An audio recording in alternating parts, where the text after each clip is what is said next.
हाय। मैं ट्रैफिक में फंस गया था तो थोड़ी देर हो गई। I am sorry. ये तुम्हारे लिए। तुम नीचे क्यों बैठे हो? ऊपर खड़े हो। हाँ खड़े हो। हाँ। देर नहीं हुई, मैं एक्चुअली टाइम से पहले आ गई थी। बैठो।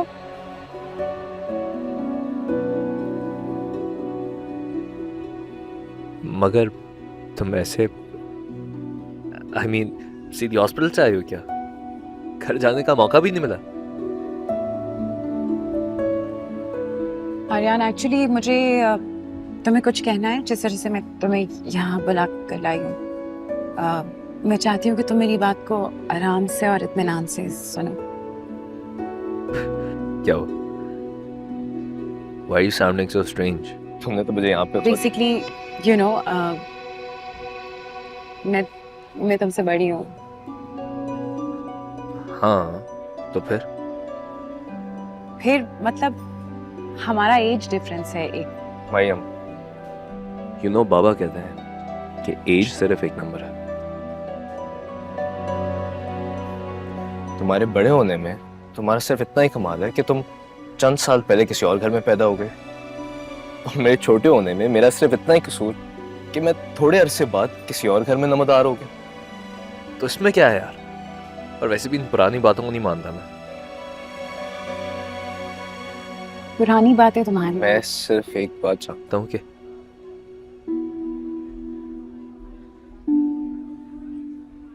तुम्हें देखकर मेरा दिल अजीब तरह धड़कता है।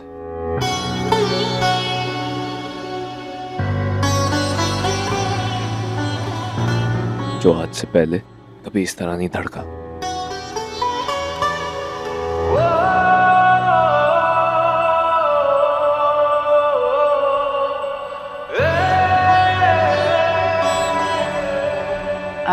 आर्यन, मैं तुम्हें मुझे सिर्फ इतना बताओ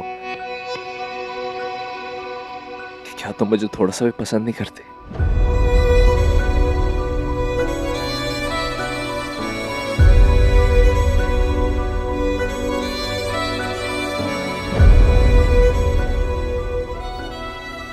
अगर तुम्हारे दिल में मेरे लिए थोड़ी सी भी फीलिंग्स नहीं है तो मैं आइंदा कभी तुम्हारे रास्ते में नहीं आऊंगा।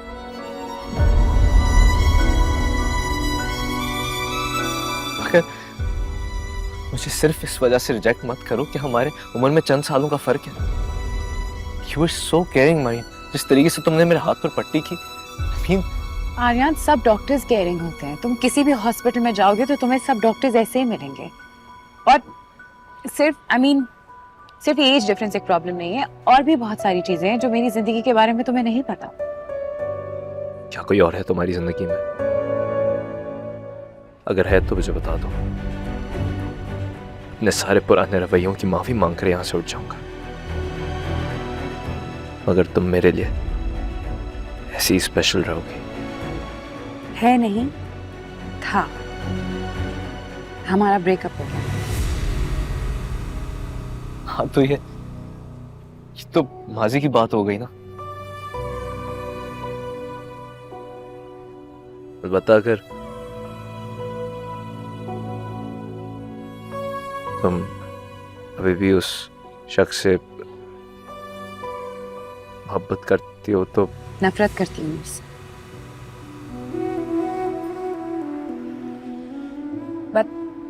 But that's not the point. Point कुछ और है आर्यन।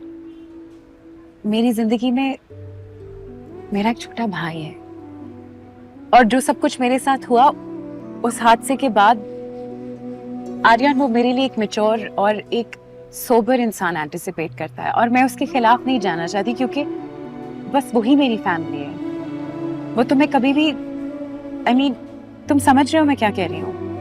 मुझे तुम्हारी किसी बात ने इस बात पर कायल नहीं किया कि हम दोनों एक नहीं हो सकते। रही बात तुम्हारे भाई की, तो मैं तुम्हारी इस फीलिंग को रिस्पेक्ट करता हूँ कि तुम उसकी मर्जी के खिलाफ नहीं जाना चाहती। लेकिन अगर तुम उसकी अप्रूवल चाहती हो तो मुझे उससे मिलवा दो। मैं उसे भी कन्विंस करने की कोशिश करूंगा। और बोलो, मैंने कहा ना, सिवाय इसके कि तुम मुझे खुद ना पसंद करके रिजेक्ट कर दो,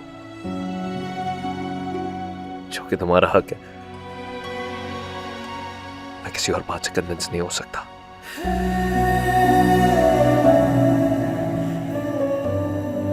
आर्यन, मैं तुम सुन रहे हो? तुम क्या कह रहे हो?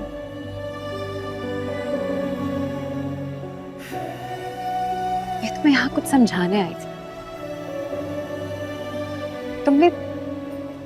तुमने मुझे इतना कंफ्यूज कर दिया है। मेरा मकसद तुम्हें कंफ्यूज करना या अपनी किसी लॉजिक से उलझाना नहीं है। मेरे दिल की सिर्फ एक ही बात है, साफ और सीधी, कि तुम मुझे अच्छी लगती हो।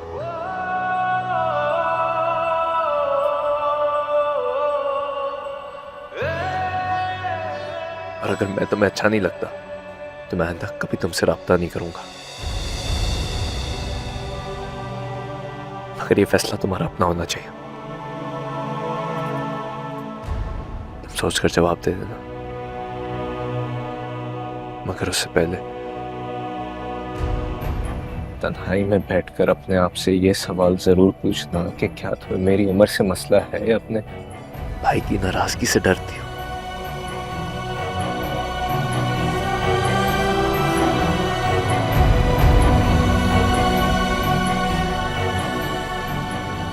या मेरी साथ से कोई परेशानी?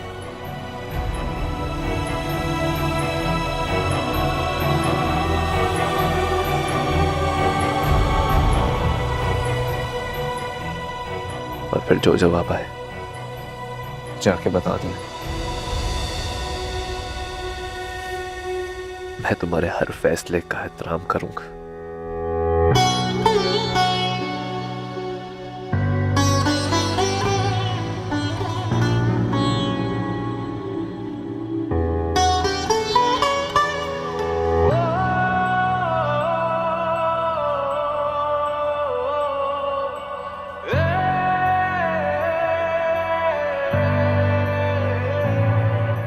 जिंदगी आवारगी है, जिंदगी आवारगी है, जिंदगी आवारगी है, जिंदगी